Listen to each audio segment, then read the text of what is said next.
I saw with my own eyes my female colleague sleeping with the boss for a promotion. The next day, she became my supervisor. Not only did she take the $3 million bonus from my project, she also tried to force me out of the company. But I could only laugh, because it meant she would bear all the responsibility for the project. It was the company's year-end celebration. Everyone was celebrating the success of the Sky Peak project. I walked on stage to speak. Our director, Susan, suddenly grabbed the microphone from my hand. With a smile, she removed my name from the slide titled Project Leader and replaced it with her own. Let's clear this up. Ethan was just my errand guy. The core system architecture, I built that myself, night after night. You're still young, Ethan. Opportunities? Tons ahead. As for this promotion and the $1 million bonus, all mine. She looked at me with open provocation. Some people whispered that Susan was shameless. Others laughed at how weak I looked. I didn't argue. I didn't make a scene. I simply stepped back and handed her a document. Right, Susan. The reward for good work is more work. And the final sign-up should be yours. Susan grinned and took the project liability form. She signed her name without even reading it. After the celebration ended, Susan stormed into my office with a group of people. Ethan, if you're just a runner, you don't deserve a private office. People grabbed my stuff and tossed it into boxes. I just watched. See that empty desk in the corner? Fast internet, nice spot. Go sit. Not like you've got real work, anyway. My things were tossed straight into the trash. Susan, isn't this a bit too much? She laughed and poked my chest with her finger. Too much? That's how things work here. You've got no connections, no backup. What'd you expect? Right then, notification sounds echoed across the office. A company-wide email had arrived. All credit for the Sky Peak project went to Susan. $1 million bonus. A nomination for vice president. The same colleagues who just pitied me were suddenly fiending about her. Congrats, Susan! You totally earned it! Only you could handle this project. Ethan? Nah, no way he could. Everyone surrounded her, handing her water, massaging her shoulders. They praised her while mocking me. Susan glanced at me and smiled smugly. Afternoon drinks are on me today. Everyone's invited. Then she walked to my desk and slammed a cup of hot water onto it. The water splashed and burned the back of my hand. Here, Ethan. Drink it. Chill. Don't be jealous. The office burst into laughter, but I said nothing. I just wiped the water off my hand. I pulled out my phone and sent $200 via Venmo to the team chat. Message read, "Congrats, Susan. Future VP vibes. Legendary move." Everyone scrambled to claim it, tapping the link like crazy. Wow, generous! Thanks, Ethan. Susan looked at her phone and smirked. At least you finally understand how things work. Keep quiet, do your job, you'll have your slice. I nodded quickly with a flattering smile. Thanks, Susan. Here's the final handover list. All the tech details are in. Just sign here. I handed her the thick document. Overwhelmed by the joy of promotion, she signed her name without thinking twice. Don't drag me into petty stuff. I've got big decisions to make now. I stared at her signature. A ghost of a smile touched my lips. This wasn't a normal handoffer. It made Susan lowly responsible. Any crash, any bug, she'd take the fall. Susan's victory lasted less than 2 days. Trouble arrived. The client company sent an urgent email. They demanded an additional stress test, and they asked the project lead to demonstrate it. Susan stared at the screen, full of red error codes. Her eyes widened. The truth was simple. She didn't understand code at all. She didn't even know how to open the system terminal. Soon she rushed to the corner desk where I now worked. Ethan, write an automatic demo script for me. Now! Her tone was still arrogant, acting like she didn't just humiliate me 2 days ago. I kept typing without looking up. I'd help if I could, Susan, but you stripped me of core access already. Guess I'm just the office errand guy now. Susan panicked and slammed her hand onto my keyboard. Cut the crap! I'll restore your permissions. If you can't handle this, you're out. My colleagues nearby turned to watch. They were waiting for me to embarrass myself. I pretended to tremble slightly. Please, don't fire me. I've got a mortgage and my parents to take care of. Seeing that her threat worked, Susan relaxed. She took 2 thick stacks of cash from her bag and tossed them onto my desk. 20 grand. Write the script, it's yours. Mess it up, you're out. I stared at the money and swallowed. Then I pretended my hands were shaking. Okay, thank you, Susan. I'll write it now. With the temporary permissions restored, I quickly wrote the demo script. Deep in the code, I hid a little surprise for her, an Easter egg that would trigger at exactly the right moment. Susan demonstrated the script successfully during the department meeting. The system ran smoothly on the big screen. The boss nodded repeatedly. Impressive, Susan. You're truly a genius.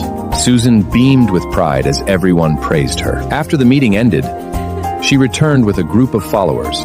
They immediately took the $20,000 back from my desk. Then she brought people from the IT department. They wiped my computer. Ethan, it's not about trust, but company rules.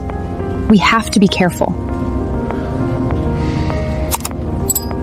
All backups and logs are deleted. This is the company's core secret. She stared at me as if I'd already outlived my usefulness. As for that money, I'll log it. Yours at the end of the year. Then she clicked away in her heels. Not a single glance back. I stared at the empty screen. Funny. I almost laughed. Go on. Delete it all. The cleaner, the better. Her last lifeline. She sealed her own fate. And now, not even God could save her. The day Susan received her $1 million bonus, she bought a red Porsche. She deliberately parked it right in front of the company entrance, in the most visible spot she could find, making sure everyone saw it. Then she spent half an hour posing beside the car. Later, she posted the photos online. One showed the Porsche steering wheel. Another showed her Hermes bag. She even included a photo of the project's final approval page. Her caption read, "Heavy is the crown, but someone has to wear it. Every late night was worth it." The comments filled up fast. Cower workers lined up to praise her like loyal lapdogs. When I saw the post, I was in the break room eating instant noodles. The whole place smelled like beef ramen. A coworker nearby was touching up her makeup while talking loudly. Some people are just born to be employees. Look at Susan. She's a real queen. That's what a winner looks like. Another coworker chipped in. If you don't have the talent, don't blame others for taking the credit. Yeah? The corporate world is cutthroaty. If you lose, you're out. The moment things turned against me, everyone switched sides. The same people who used to slap my back, call me Ethan, my man, and mooch free lunches off me, now they were stepping all over me just to suck up to Susan. Right then, the boss's secretary rushed into the break room. She announced a major piece of news. Next Monday, the chairman from headquarters is coming for an inspection. He wants to see the Sky Peak project's live performance data. The whole company buzzed with excitement. The chairman from headquarters was the real power. One word from him could determine the future of the entire branch. When Susan heard the news, her face flushed with excitement. She almost spilled the coffee in her hand. To prove how hands-on she was, she immediately refused any help from the tech team. Don't worry about it. Susan said with a confident smile. I've been driving this project from day one. No one understands it better than I do. I'll run the demo myself. She straightened her jacket, already savoring the moment. Let headquarters see what real leadership looks like. Later, she ran into me in the break room. She stopped and waved a hand in front of her nose as if something smelled bad. God, that cheap smell. She said with obvious disgust. Instant noodles again, Ethan? She glanced around the room with a smug smile. Take a good look. The project's doing just fine without you. At the end of the day, you're just a pair of hands. Completely replaceable. She looked down at my bowl of noodles with open contempt. I quietly slurped another mouthful. Then, I finished the soup completely, not a drop left. I looked up and forced a humble smile. Susan, you're absolutely right. I'm just here to do the grunt work. You're the real queen. Hope your presentation next week goes smoothly.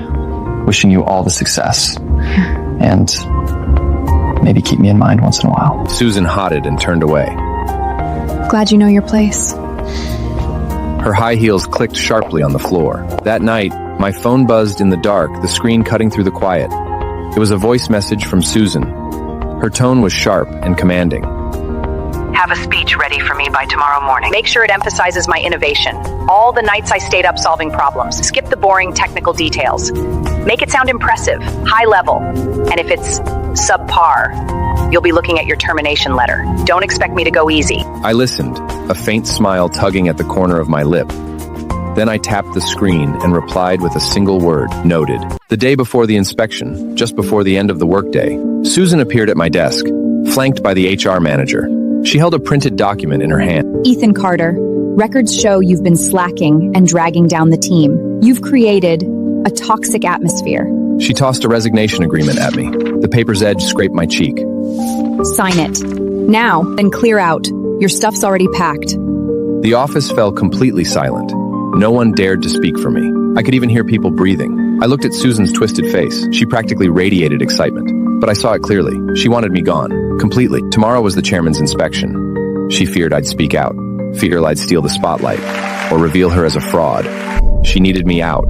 Before tomorrow. Susan, do you really have to go this far? I just finished your speech yesterday. I picked up the agreement from the floor, my voice shaking. My eyes stung red.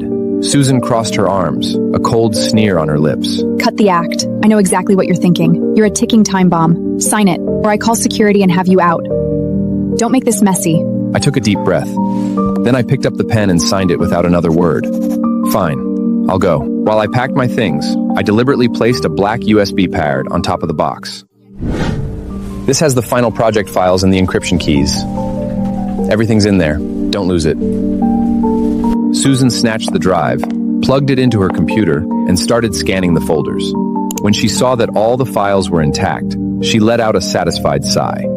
A triumphant smile spread across her face, thinking she had the upper hand. Good. At least you know your place. And don't let me see you in this industry again. I carried my box and walked toward the elevator. Everyone watched in silence. I probably looked pathetic from behind. When I passed Susan's desk, I suddenly stopped. She was busy directing people to test the presentation. The USB drive was connected to the conference room screen. Her PowerPoint slides filled the large display. She looked incredibly confident. I leaned closer and lowered my voice. Only the two of us could hear it. Susan, just a friendly reminder. The license for the core algorithm, it expires tonight at midnight. Make sure you renew it. Susan didn't even turn around. She rolled her eyes with complete contempt. Cut the tech scare tactics. The project's done. Expiration date? Give me a break. Do you think I'm stupid? Trying to scam me? Get out. I'm already annoyed hearing your voice.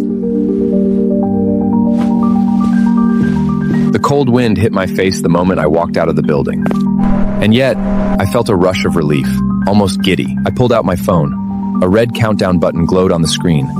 The remote control for the Sky Peak trial system. I glanced back at the office, all lit up and oblivious. A slow smile spread across my face. Susan, since you wanted this project so badly, I'm about to give you a gift you'll never forget. I pressed the red button, remote deactivation. A message blinked, command sent. Core modules will self-destruct in 12 hours. Tomorrow at 9 a.m., the chairman would walk in, and so would Susan's career, straight off a cliff. She loved stealing credit, loved the spotlight. I'd make sure she never saw it again. Inspection day. A 15-foot red carpet rolled out in front of the company. Fresh flowers lined the entrance. Even the security guards were wearing brand new uniforms. Susan showed up in a borrowed designer gown. She even hired a personal makeup artist to follow her around. The scene looked less like a company inspection, more like the Oscars. She stood at the entrance, smiling brightly. She bent in half to open the CEO's car door herself. The CEO entered the conference room, flanked by executives. Susan strutted onto the stage in high heels, every step loud and deliberate. She launched into her presentation with all the drama of a Broadway show, and then she began telling the story of how she overcame every obstacle. For this project, I pulled 3 straight all-nighters. I even lost a chunk of hair from the stress. My boyfriend dumped me, and I was too busy to care. She blinked slowly, letting a couple of perfectly timed tears slide down. Dabbed them delicately with a tissue, careful not to smudge her makeup. Her voice quivered just enough to sell it, like a seasoned actress accepting an award. Yes, it was grueling, but we made it! But the moment this project was finished, I knew every sacrifice had been worth it. For this company, I would give everything I have. The admin girls in the audience were already dabbing at their eyes. They clapped so hard their palms flushed red. The CEO nodded again and again, clearly impressed. He leaned toward his secretary, voice low but full of approval. Not many young people show this kind of drive anymore. She deserves recognition. That VP role, she's perfect for it. That was basically a public announcement. The VP spot was hers. Susan caught it and tried to keep her composure, but her smile kept creeping higher. Subscribe for the next episode.